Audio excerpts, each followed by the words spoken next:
So let's go straight down to business. Question number 1. What is the minimum requirement for non-native English speakers to teach English? Question number 2. Can non-native English speakers be great English teachers? And question number 3. What it takes to get the job? Stay tuned.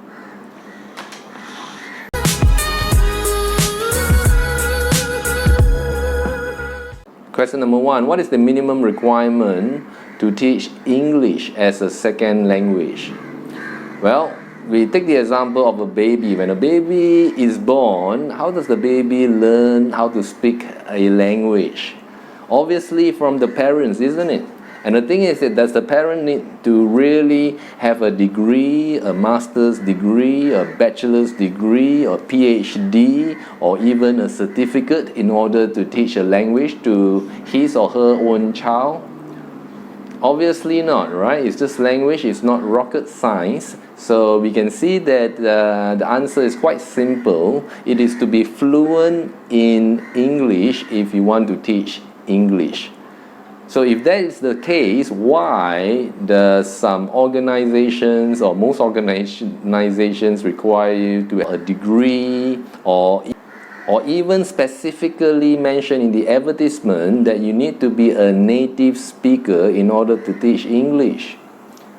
Well, this is just native speaker bias and discrimination.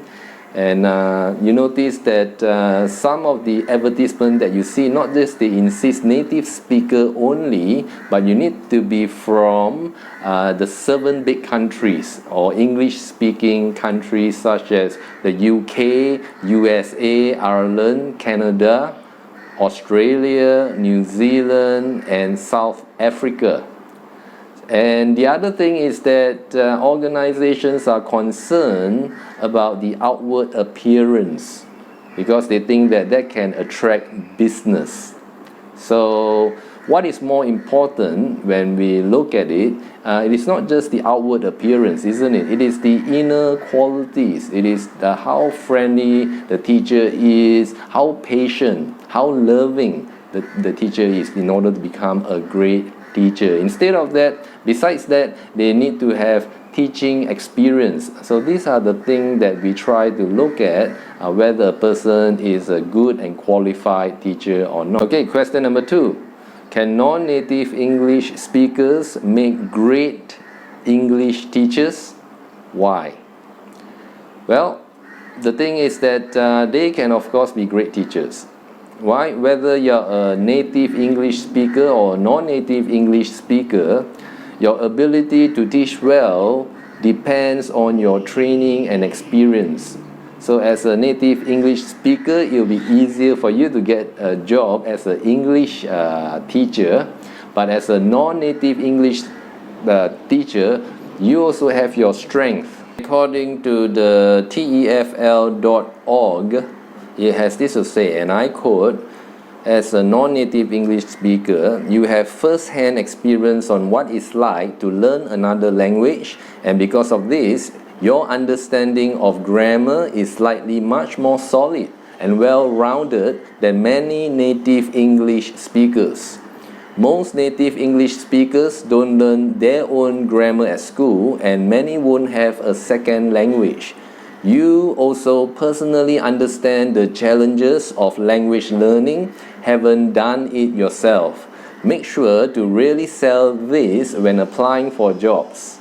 Convince potential employers that rather than being a weakness, the fact that English is your second language is actually a real strength.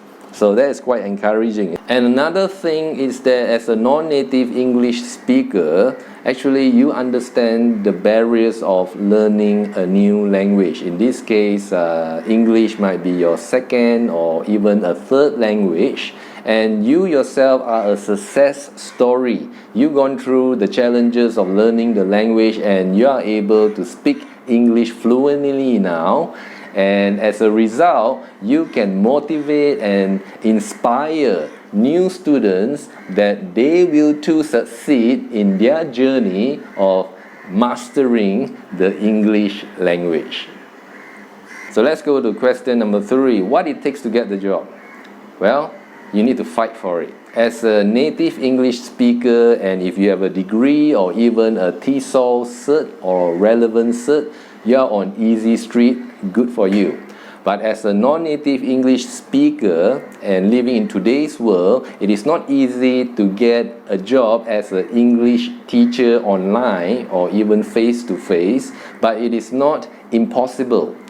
So during the application, it is very important that you really sell yourself. You need to be confident of your abilities, and you need to be able to take rejections. There's going to be lots and lots of rejections, but with each rejections, you become smarter, you know how to be better, you improve yourself, and just keep applying. Keep applying and have the never say die attitude, and for sure, you will be able to find a job as an English teacher. Hopefully you enjoyed today's episode, and we'll see you again in the next video.